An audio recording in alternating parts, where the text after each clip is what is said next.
Innal hamdalillah nahmaduhu wa nasta'inuhu wa nastaghfiruh wa na'udzu billahi min syururi anfusina wa sayyiati a'malina. May yahdihillahu fala mudhillalah wa may yudlil fala hadiyalah. Asyhadu an la ilaha illallah wahdahu la syarikalah, amma ba'du. Ikhwatimah rahimakumullah. Perkenalkan, nama saya Abdul Rafiq Muwafaq dari Prodi Ilmu Hadis TIP Garut angkatan 2018. Pada tahun kali ini saya menginjak semester 5. Dan pada kesempatan kajian kali ini insyaallah saya akan membahas mengenai hadis dalam kitab Bulughul Maram. Kitab yang ditulis oleh Ibnu Hajar ini memuat berbagai banyak hadis, dimulai daripada hadis-hadis ibadah, akidah sampai kepada muamalah juga. Namun pada yang akan kita kaji pada kesempatan kali ini adalah hadis-hadis tentang jenazah, tentang pengurusan dan tentang segala hal ihwal terkait orang-orang yang meninggal. Pada kesempatan kali ini saya akan membahas 3 hadis dari nomor 437 sampai 439. Dan pada kesempatan kali ini yang saya ambil sumbernya dari kitab Tawdihul Ahkam. Ini kitab dari ditulis oleh Syekh Al-Bassam, merupakan syarah dari kitab Bulughul Maram, yang mana dalam kitab ini dimuat banyak syarah-syarah serta ikhtilaf-ikhtilaf ulama mengenai hadis-hadis yang ada dalam kitab Bulughul Maram. Nah, pada kesempatan kali ini yang pertama hadis nomor 437. Saya akan bacakan dulu. Bismillahirrahmanirrahim. Wa an Abi Sa'id wa Abi Hurairah radhiyallahu anhuma qala, dari Abu Sa'id dan Abu Hurairah radhiyallahu anhuma, mereka berkata, qala Rasulullah sallallahu alaihi wasallam, telah bersabda Rasulullah sallallahu alaihi wasallam, laqinu mautakum, talkinkan mautakum, orang yang akan meninggal di antara kalian, la ilaha illallah, dengan ucapan la ilaha illallah. Rawahu Muslim wal arba'ah, riwayat Muslim dan imam yang 4. Ikhwatimah rahimakumullah, hadis ini merupakan hadis yang sudah tidak asing lagi sebetulnya, karena seperti yang kita ketahui, kata-kata lakinu mautakum, talkinkan. Jadi lakinu itu berasal dari kata talkin, artinya peringatan. Lakinu, peringatkanlah oleh kalian.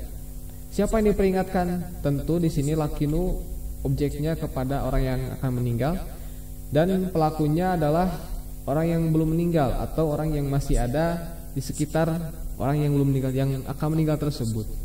Makanya Rasulullah SAW menjelaskan, lakinu mautakum, jika kamu menghadapi atau menemukan orang yang akan meninggal, lakinu, peringatkanlah. Nah, peringatkan di sini maksudnya apa? Peringatkan dengan artian berarti mengingatkan, kan?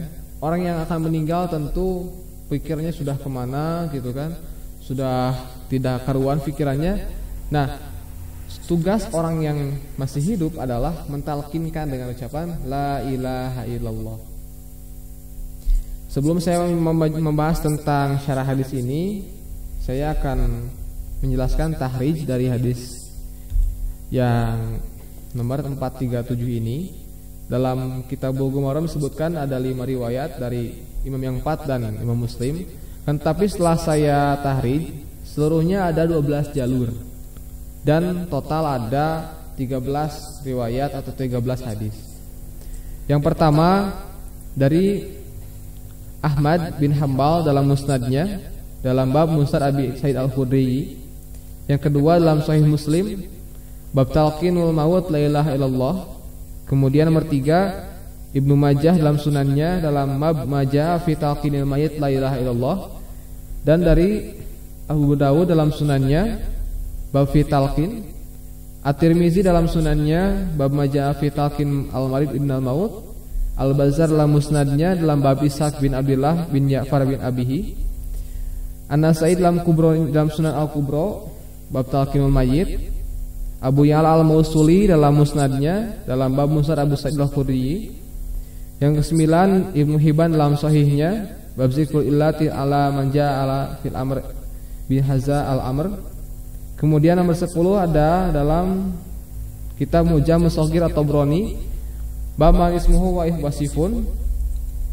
Masih Tabrani juga dalam Mu'jam Kabir, babul ain, dan dari yang terakhir nomor 12 dalam Sunan Al-Baihaqi, Sunan As-Shaghir, bab talqinul marid inda hazaratul maut.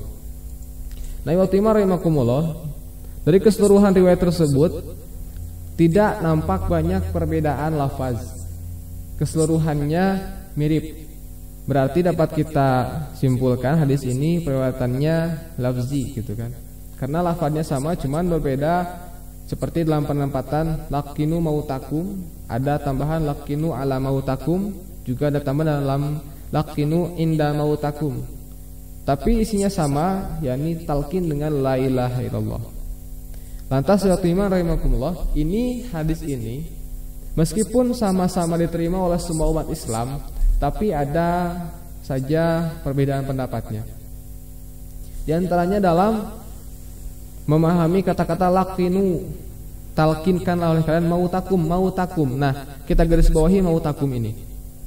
Mautakum ini dalam pendapat para ulama ada dua pendapat, yakni yang pertama al-mayyit, orang yang sudah meninggal, dan yang kedua adalah orang yang belum meninggal atau sedang sakaratul maut. Namun kebanyakan jumhur ulama sepakat yang masuk dalam mautakum ini adalah orang yang akan meninggal. Jadi bukan orang yang sudah meninggal. Kenapa? Karena orang yang sudah meninggal ditalkinkan, dibacakan la ilaha illallah itu buat apa? Karena sebetulnya ucapan talqin itu adalah ucapan yang dapat memberikan syafaat kepada orang yang akan meninggal. Maka tentu orang yang sudah meninggal, buat apa ditalkinkan kalau sudah meninggal? Karena dia tidak akan mendapatkan syafaat. Nah, maka syafaat itu akan didapatkan untuk orang yang belum meninggal jika orang tersebut mengucapkan la ilaha illallah. Nah, watimar rahimakumullah, mautakum ini kata Al-Basam dalam kitabnya Tauhidul Ahkam disebutkan adalah orang-orang yang nampak padanya tanda-tanda kematian. yakni kita pahami sebagai sakaratul maut. Nah, kondisi tersebut yang disebutkan dengan al-maut, gitu kan, sesuai apa yang akan terjadi kepadanya kemudian. Nah, watimah rahimakumullah. Kemudian lantas apa sunnah yang terdapat yang terkandung dalam hadis ini? Ada banyak sekali. Hikmahnya yang bisa kita ambil diantaranya adalah orang yang menyaksikan sakaratul maut hendaklah mentalkinkan la ilaha illallah dengan ikhlas, dengan perlahan-lahan, dengan tidak mengulang-ulang kepada orang yang akan meninggal. Contoh, ketika ada yang akan meninggal, siapapun itu orangnya, maka jangan sampai tidak ada yang mentalkinkannya. Bimbinglah ia untuk mengucapkan la ilaha illallah. Bisikan dalam telinganya dengan pelan-pelan, la ilaha illallah. Lantas jika dia belum mengucapkan, ulangi lagi, la ilaha illallah. Nah, ketika si mayit sedang berusaha mengucapkan dengan terbata-bata atau dengan lancar, maka jangan diulangi lagi, kecuali jika setelah si mayit mengucapkan la ilaha illallah dan dia berkata-kata lagi, berbicara lagi. Contoh, setelah ditalkinkan la ilaha illallah, saya punya hutang, atau saya punya salah ini. Berarti ucapan terakhir si mayit bukan la ilaha illallah. Maka kewajiban orang yang mendengarkan, yang mentalkinkan dia adalah membimbingnya lagi supaya agar ucapan terakhir si mayit adalah la ilaha illallah. Sebab ada hadis yang lain yang mengatakan bahwa barang siapa yang ucapan terakhirnya la ilaha illallah, maka dia akan mendapatkan jaminan masuk surga karena dosa-dosanya diampuni semuanya. Ini adalah kalimatus syafaat, kalimat syafaat yang menolong orang ketika hendak meninggal. Nah, nanti waktu rahimakumullah, meskipun orang yang sedang sakaratul maut dibimbing dengan ucapan la ilaha illallah, hendaknya yang membimbing adalah satu orang agar tidak bingung yang lainnya, gitu. Tidak perlu banyak orang membimbing la ilaha illallah, cukup satu orang saja. Kemudian Imam Nawawi berkata tentang hadis ini bahwa Hadis ini adalah mutawatir dan talqin tersebut adalah sunnah yang luar biasa dan semua kaum muslimin sepakat atasnya, gitu kan. Nah, kemudian ya rahimakumullah, kandungan kalimat ini sangatlah tinggi sebanding dengan faedahnya. Jika mengucapkannya dengan ikhlas dan beramal dengannya atau mengucapkan la ilaha illallah akan menyelamatkan diri dari neraka dan masuk surga. Kemudian Ibnu Qayyim berkata, sebagaimana dianjurkan azan kepada telinga bayi ketika dia lahir, gitu kan, maka juga ketika ia meninggal ucapkanlah la ilaha illallah, gitu. Meskipun ya ini ada ikhtilaf tertentu, tapi jumhur ulama menyepakati bahwa talqin ini dilakukan untuk orang-orang yang akan meninggal.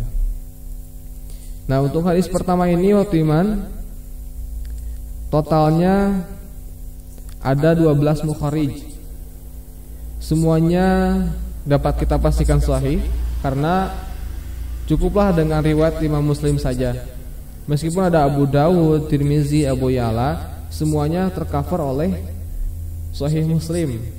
Jika diriwayatkan oleh Imam Muslim, maka hadis ini sahih. Karena matanya semuanya sama atau mirip, ya mirip. Dan ada riwayat Muslim, maka jelas ini hadis adalah sahih matan. Berarti ma'mul bih, dapat diamalkan dan makbul karena sahih.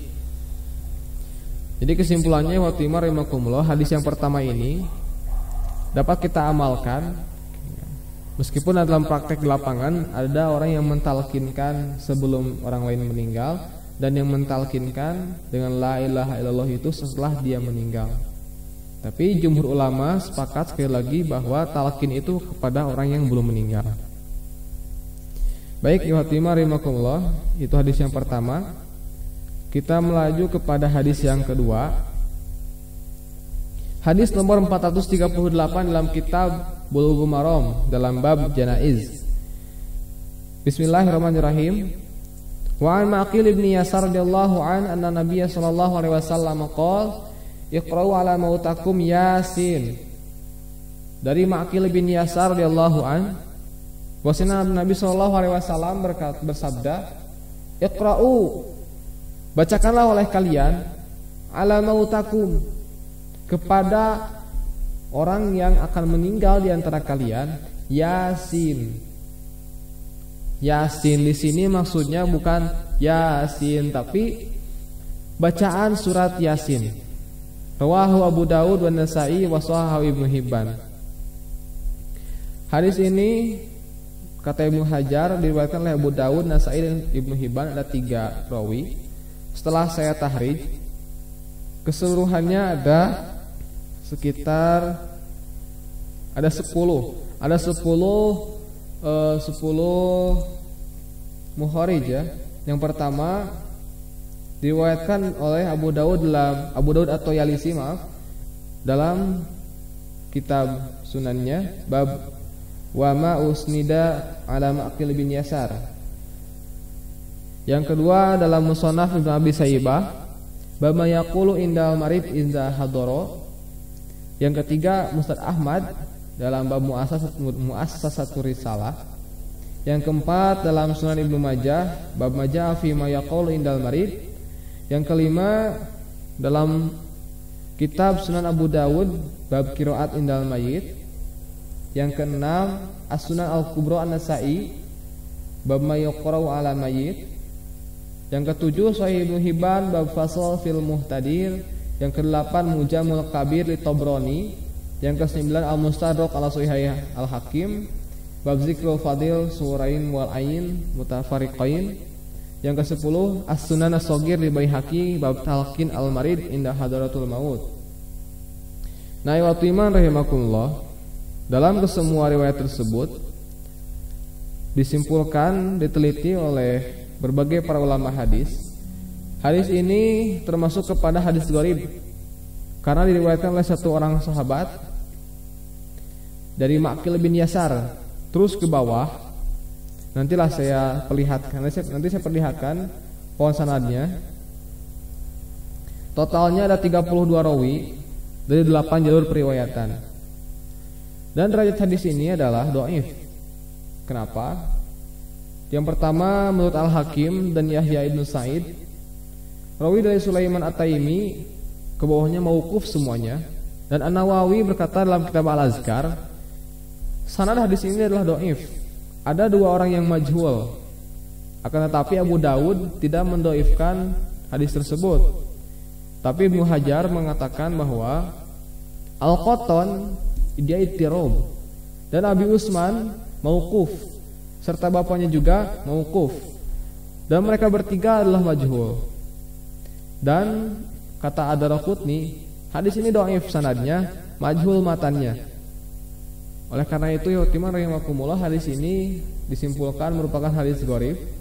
Yang kedua adalah hadis yang dhaif, bahkan majhul. Ya, kemudian karena para ulama tidak mengamalkannya, termasuk pada golongan hadis yang ghair maqbul ma'mul bih. Meskipun Yatimah rahimakumullah, ada beberapa golongan di antara umat Islam yang mengamalkan hadis ini. Di antaranya di Indonesia kita kenal ada istilah budaya yasinan. Nah, para ulama tersebut mengambil sumber dari hadis ini salah satunya, dan beberapa sumber yang lainnya. Saya tidak bacakan semua hadis yang saya tahrij karena sangat panjang sekali.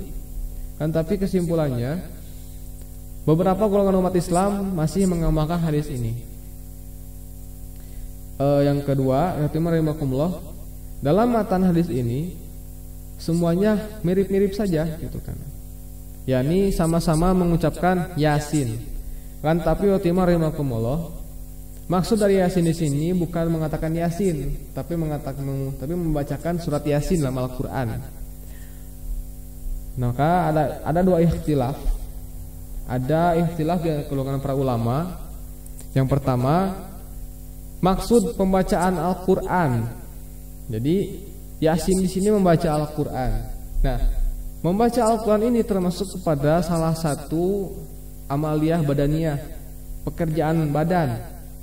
Dan orang yang mengamalkan atau mengerjakan amalan ini, dia membaca Al-Qur'an, tidak perlu Yasin saja, tapi yang dianjurkan Yasin kepada orang yang meninggal. Maka Fatimah rahimakumullah, ini ada dua macam ikhtilaf di golongan para ulama. Yang pertama, apakah membaca Al-Qur'an ini dianjurkan kepada orang yang masih hidup atau kepada orang yang sudah meninggal? Gitu kan? Dan orang yang golongan yang mengatakan, yang mengambil pendapat bahwa membaca Al-Qur'an ini kepada orang yang masih hidup atau sakaratul maut berdasarkan kepada Az-Zumar ayat 30, innaka mayyitun wa innahum mayyitun. Maksudnya ini bukan sama-sama mayit gitu. Tapi ada yang mayit, ada yang sudah meninggal gitu kan, dan ada yang belum meninggal.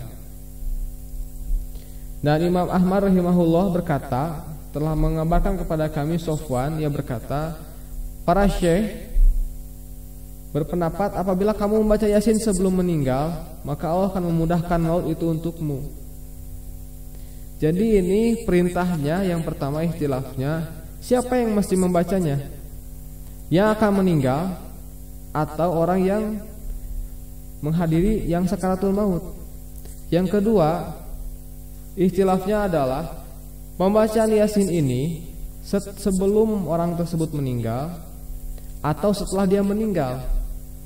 Tentu yang mengamalkannya adalah orang-orang yang masih hidup. Nah, perihal permasalahan ini, Ibnu Taimiyah rahimahullah berkata, dianjurkan membaca Yasin bagi orang yang hadir atau hidup. Jadi yang harus membaca Yasin ini adalah orang yang masih hidup. Kepada orang yang, nah ini pertanyaannya, kepada orang siapa? Yang sakaratul maut atau yang sudah meninggal?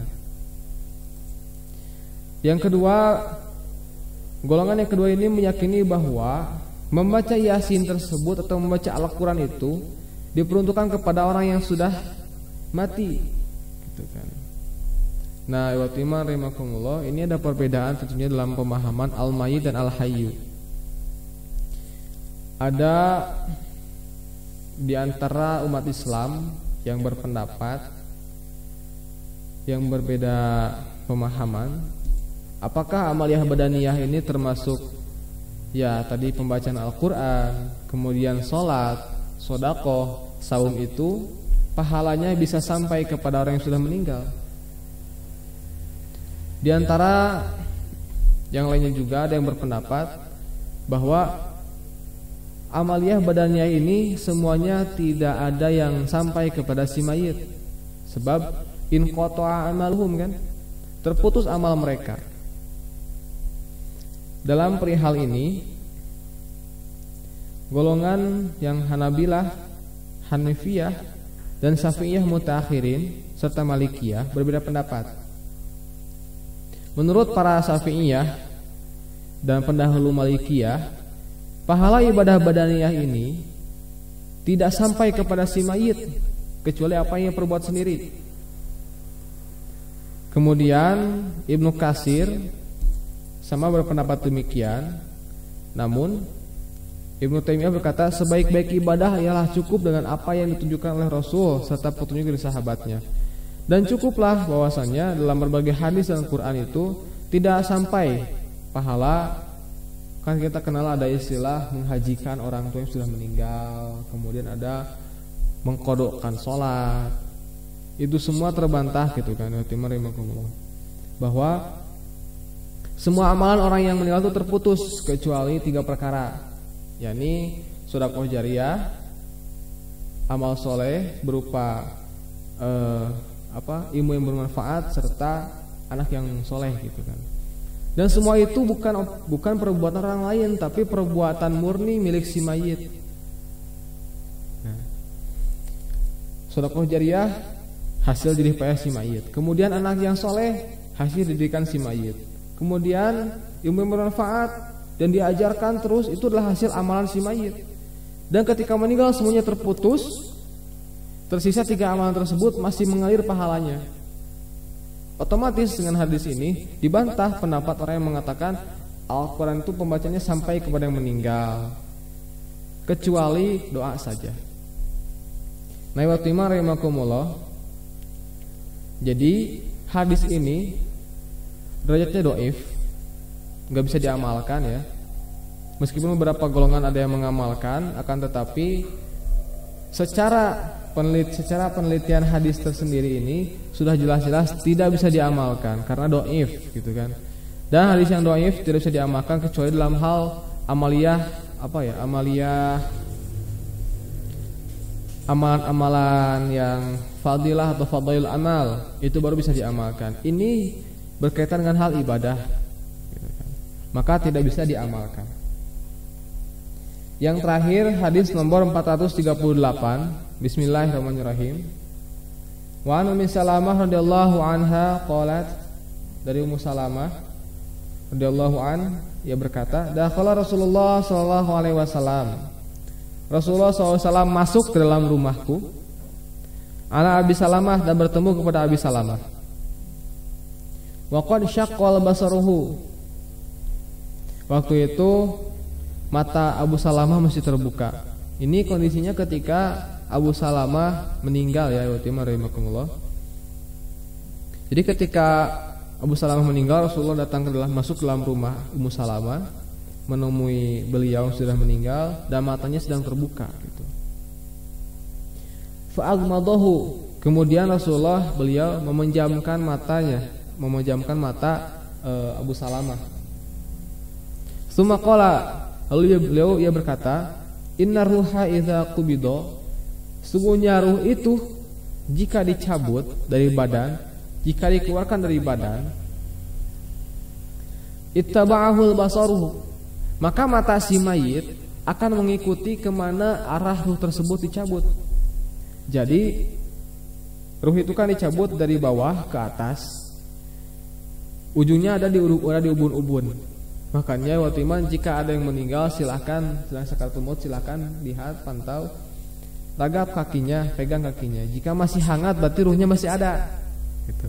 Tapi akan terasa lambat laun, akan dingin, mati rasa terus sampai ke atas, panasnya mengalir ke atas. Itu adalah proses di mana ruh dicabut. Sampai ketika ruh dicabut sepenuhnya ke atas, di ubun-ubun, cerop, diangkat ke atas, total badan akan dingin, mati rasa. Dan ketika itu mata melihat kemana ruh itu dicabut. Kan gak mungkin ke bawah kan, tapi ke atas itu. Makanya Utiman banyak sekali kasus di mana orang yang meninggal kita lihat matanya itu menengadah ke atas, terbuka lebar gitu. Bahkan ada yang sampai mulutnya terbuka. Nah ini kata Rasulullah SAW, innar ruha idza qubida ittaba'ahul basar. Jadi jika ruh itu keluar dari badan, maka mata si mayit akan mengikuti. Dan itu terjadi kepada sahabat Abu Salamah. Fadajjan nas mina ahlihi. Maka menjeritlah orang-orang di keluarganya. Nah jadi ketika Abu Salamah meninggal sakaratul maut, matanya terbelalak ke atas, orang-orang yang di sekitarnya yang menyaksikan kematiannya itu menjerit, ketakutan, histeris gitu kan. Faqala, maka Rasulullah SAW berkata, la tad'u ala anfusikum ila bi khair. Janganlah kamu berdoa untuk dirimu sendiri kecuali kebaikan. Fa innal malaikata tu'minu ala ma taqulun, tu'aminu. Karena sesungguhnya malaikat itu mengaminkan atas apa yang kalian ucapkan, apa yang kalian doakan gitu. Summa qala Rasulullah SAW bersabda, Allahumma ighfir li Abi Salamah, ya Allah maafkanlah, ampunilah Abu Salamah, warfa darajatahu fil mihdayain, dan tinggikanlah derajatnya ke tingkat orang-orang yang diberi petunjuk. Wafsah lahu fi qabrihi, lapangkanlah baginya kuburannya, wa nawwir lahu fihi, dan terangilah kuburannya, wahlufhu fi aqibihi, dan berilah pengganti dari keturunannya. Rawahu Muslim. Hadis ini diriwayatkan oleh Muslim dan setelah ditahrij oleh saya. Yang pertama, hadis ini didapati dalam kitab Musnad Ahmad. Kemudian dalam Sahih Muslim, Abu Daud, Sunan Kubra An-Nasai, Musnad Abu Ya'la Al-Mausuli, Sahih Ibnu Hibban, Al-Mujamul Kubra li Tabrani, dan Sunan As-Saghir